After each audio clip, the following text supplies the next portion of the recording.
राधा, मैं तुम्हें दोबारा समझा रहा हूँ और मेरी बात कान खोल कर सुनो। अगर आज के बाद तुमने कोई भी बदतमीजी पृथ्वी या धनराज के साथ की, मैं तुम्हें सजा खुद दूंगा। मैंने उनके साथ पहले भी कभी कोई बदतमीजी नहीं की। तो धनराज जो चिल्ला चिल्ला कर कह रहा था, वो झूठ कह रहा था? वो वही कह रहा था जो मैंने उससे कहा था। अपने पति को इस तरह की बातें कहना शोभा देता है क्या? और वो मुझे जिस तरह की बातें कहते, क्या उन्हें शोभा देता है? मैं तो आपको सारी बातें बता भी नहीं सकती।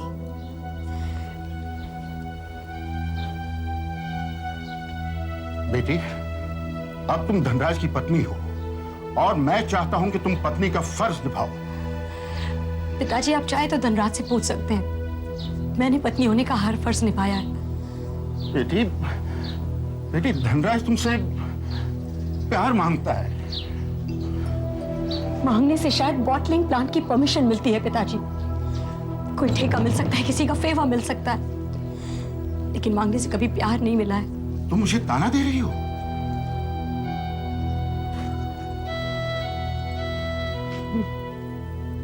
सच्चाई तो यही है ना। आपने धनराज से मेरी शादी क्यों की? क्योंकि आपको बॉटलिंग प्लांट की परमिशन चाहिए थी। अब परमिशन आपको मिल गई है, प्लांट भी लगी जाएगा। लेकिन पिताजी, जब मैं ही नहीं रहूंगी तो इतनी दौलत आप किसके लिए कमा रहे हैं? बेटा, दौलत मैं तुम्हारे लिए कमा रहा हूँ, धनराज के लिए कमा रहा हूं। नहीं पिताजी, आप जो भी कर रहे हैं सिर्फ अपने लिए कर रहे हैं, ताकि आप लोगों को दिखा सके कि आप कितने बड़े आदमी हैं। चाहे इसके लिए आपको अपनी बेटी की कुर्बानी देनी पड़े। कुर्बानी तो तुमने दी मेरे लिए। मेरी जान बचाने के लिए तुमने अपने प्यार को कुर्बान किया। लेकिन बेटी, मैं यही चाहता हूं कि तुम उस घर में सुखी रहो। हाँ, ताकि पृथ्वी आपको दुखी ना करे। हो पिताजी, आप मेरे आगे सिर्फ इसलिए गिड़गिड़ा रहे हैं क्योंकि आपको डर है कि पृथ्वी अपनी ताकत का इस्तेमाल करके आपका लाइसेंस कैंसिल करा देगा। बेटी, अगर तुम यही समझती हो तो यही समझकर उस घर में अच्छी बीवी की तरह रहो। मैंने आपको पहले भी कहा है, पत्नी होने का हर फर्ज मैं निभा रही हूं। लेकिन हाँ, अगर धनराज ये सोचता है कि मुझसे शादी करके वो मेरा दिल जीत सकता है तो ये नामुमकिन है। मेरा दिल उसके लिए कभी नहीं धड़का पिताजी, और नहीं धड़केगा।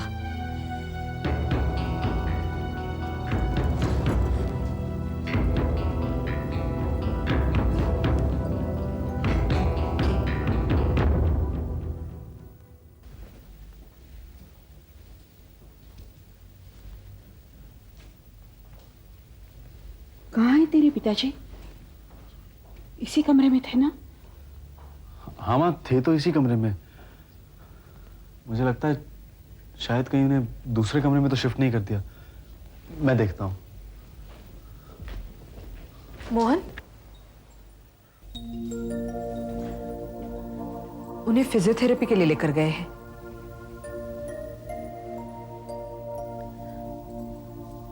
क्या ये तुम्हारी माँ है? जी।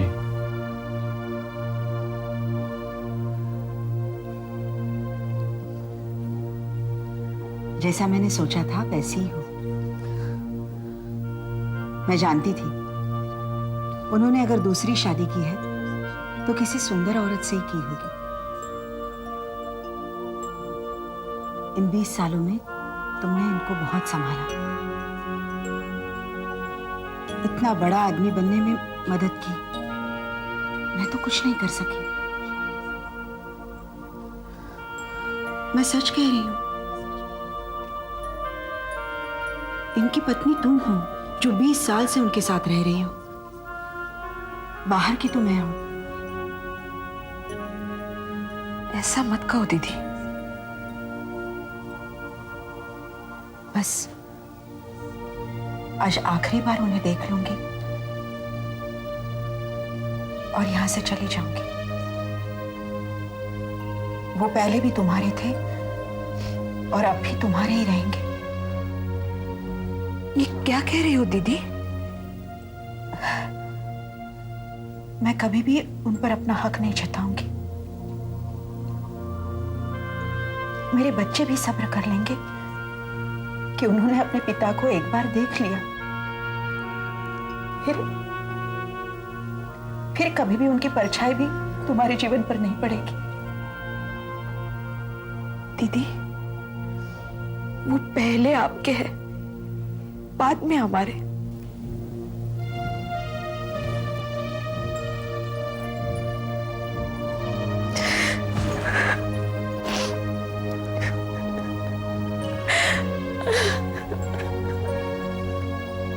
रो मत,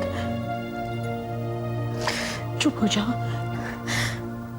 मैं यहां तुम्हें रुलाने नहीं आई हूं, चुप हो जाओ। दीदी,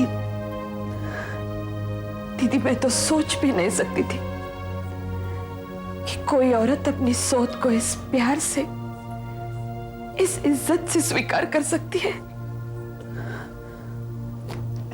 देखो, तुमने मुझे दीदी कहा ना, तुम मेरी सौत नहीं हो,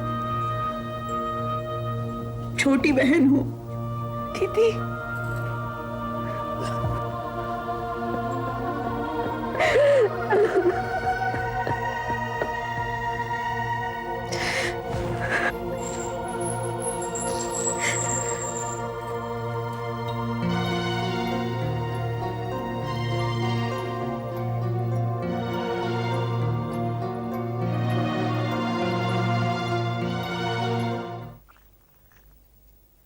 नीरज, क्या हुआ? क्या बात है? माँ का फोन आया था भैया। पापा के बारे में? वो ठीक तो है ना? नहीं, वो ठीक नहीं है भैया। वो एक मामूली एक्सीडेंट नहीं था, तो उन्हें पैरालिटिक अटैक हुआ है भैया।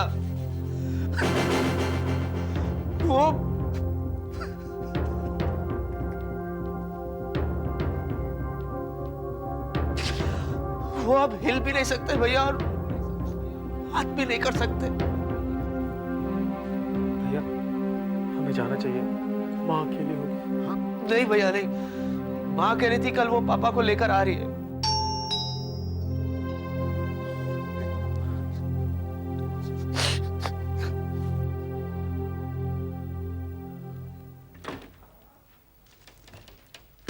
मेरा नाम पुरोहित है, विठल पुरोहित।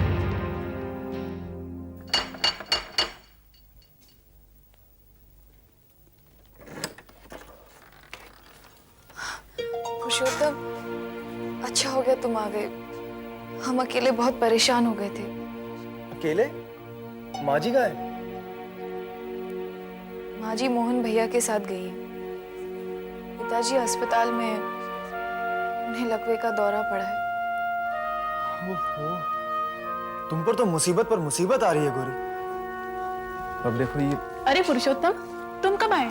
मैं बस अभी अभी पहुंचा हूँ। अच्छा, तुम लोग दोनों बातें करो, मैं बुआ से मिलकर आती हूँ। पद्मा, माँ अंदर नहीं है। पिताजी बीमार हैं। जसोला में एक अस्पताल है, माँ वहीं गई हैं। वो अकेली गई? नहीं, मोहन भैया भी साथ में है। अच्छा, मैं ताईजी को पता कर आती हूँ। पद्मा, पद्मा ये बात किसी और को पता नहीं चलनी चाहिए। ठीक है।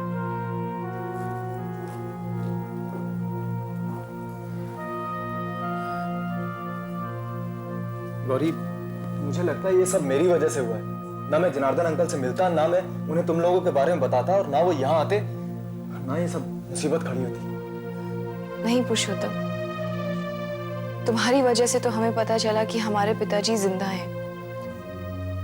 माँ को पूरा विश्वास था कि वो आएंगे, लेकिन हम और मोहन भैया तो मान चुके थे कि अब वो इस दुनिया में नहीं है। लेकिन ये जानकर मिला भी क्या कि वो जिंदा है?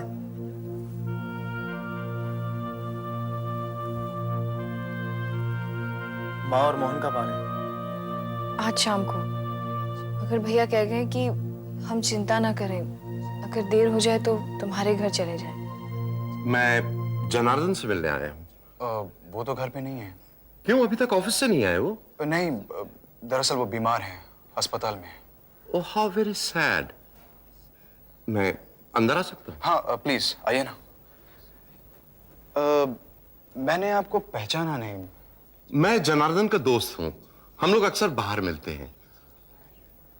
तुम उनके बेटे हो? हाँ, इनफैक्ट हम तीनों उन्हीं के बेटे हैं। ओह, आई सी। तो फिर मोहन उनके साथ होगा। सबसे बड़ा वही है ना? सबसे बड़ा है? आपका मतलब? नहीं नहीं, कुछ भी नहीं। नहीं, अभी आपने कहा वो सबसे बड़ा है। उम्र में मोहन सबसे बड़ा है ना, इसीलिए उनकी देखभाल करने गया होगा। अंकल, आप कुछ छुपा रहे हैं। नहीं, जब तुम्हारे घर वालों ने तुम्हें कुछ नहीं बताया तो मैं क्या कह सकता हूँ? माँ ने तो हमें सिर्फ इतना बताया कि वो माँ का भांजा है और रामपुर से आए। रामपुर से तो आया ही है। खैर, हम क्यों उलझे इन बातों में? तुम ये बताओ कि जनार्दन अस्पताल क्यों गए और कब से? पापा को पैरालिटिक अटैक आया है, वो कल आ जाएंगे। लेकिन आप ये बताइए, मोहन के बारे में क्या जानते हैं? देखो, तुम जिद ना करो। तुम जनार्दन से पूछ लेना, मैं चलता हूं। देखिए, ये बात आपने शुरू की थी, इसलिए जाने से पहले आपको बताना होगा कि मोहन कौन है। अब तुम जिद कर ही रहे हो तो मैं बता देता हूं। इन एनी केस, ये बात तुम लोगों को कहीं ना कहीं से तो पता चल ही जाएगी। मोहन तुम्हारा बड़ा भाई।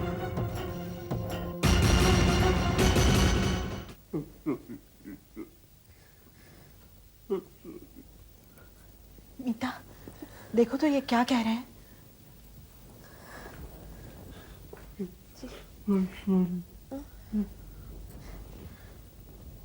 शायद आपको सॉरी कह रहे हैं। नहीं नहीं, ऐसा मत कहिए। इसमें आपका क्या दोष है? मैंने तो रामपुर में ही कहा था, ये हमारी तकदीर में था। आपकी दूसरी शादी होनी थी, दूसरा परिवार होना था, हो गया बस।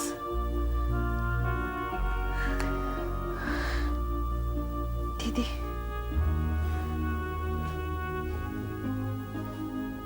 दीदी, अब वक्त आ गया है कि दोनों परिवार एक हो जाए।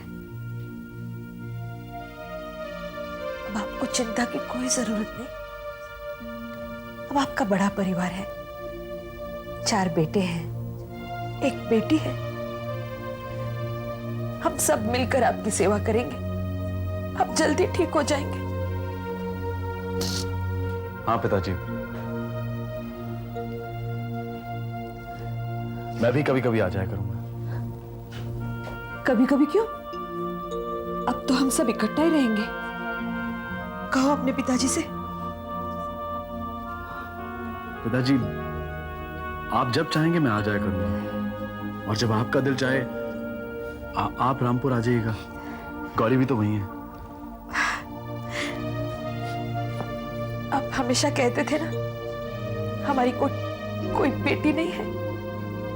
लो, अब बेटी भी आ गई। दीदी, दीदी, अब गौरी की उम्र तो शादी की होगी ना? हाँ, सुना आपने? अब जल्दी ठीक हो जाएंगे, फिर हम गौरी की शादी धूमधाम से मनाएंगे।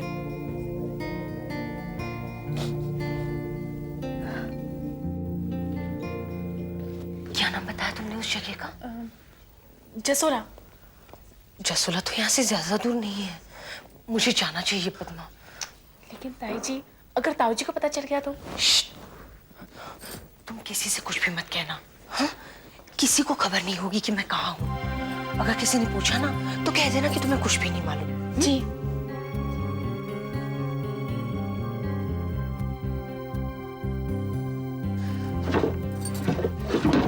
बस ज्यादा दूर नहीं है, मैं कुछ ही घंटों में वापस आ जाऊंगी। ध्यान रखना, चलती हूँ। ताई जी, जल्दी आना।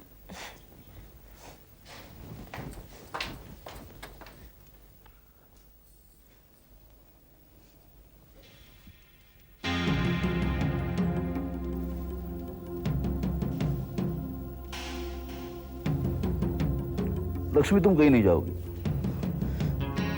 मैं बस थोड़ी देर के लिए जा रही थी। तुम कितनी देर के लिए और कहां जा रही हो मैं अच्छी तरह जानता हूं। जानते हैं फिर भी रोक रहे हैं। जनार्दन जी अस्पताल में है। अरे अस्पताल तो क्या, अगर वो शमशान घाट भी पहुंच जाए ना तब भी मैं तुम्हें उसके पास नहीं जाने दूंगा। क्या हो गया है आपको? जरा भी दया धर्म बाकी नहीं रहा। देखो, अब सीता से और उसके परिवार से हमारा कोई संबंध नहीं। किससे मिलने जा रहे हो तुम? उससे, उस धोखेबाज से जिसने सीता को धोखा देकर दूसरी शादी की। अब क्या लगता है वो सीता का है? और क्या लगता है तुम्हारा? वो अब भी सीता दीदी के पति हैं, इसीलिए यहाँ आए थे, ये देखने की सीता दीदी ने दूसरी शादी कर ली है या नहीं। लेकिन जब उससे पता चला कि उसने दूसरी शादी नहीं की तो फिर यहाँ से भाग क्यों गया? क्यों वापस चला गया वो? ये जानकर कि आप उस पर मुकदमा करने वाले हैं। वो नहीं चाहते थे कि आपके हथकंडों में फंसकर वो अपने दोनों परिवारों को खो बैठे। वो डर गए आपसे क्योंकि वो जानते हैं कि आप इतने जालिम और लगाम तो अपनी जबान पर खींच लूंगा, समझे? अब मैं आपको इसका मौका नहीं दूंगी।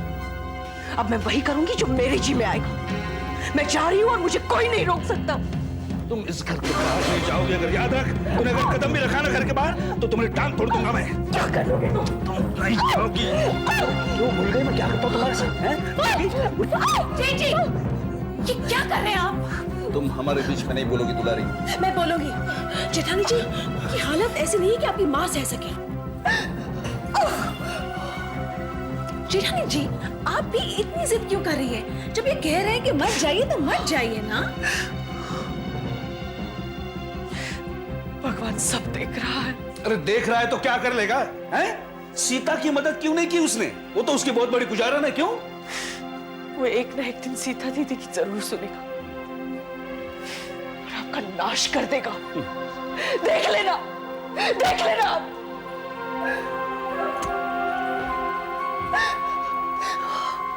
जी।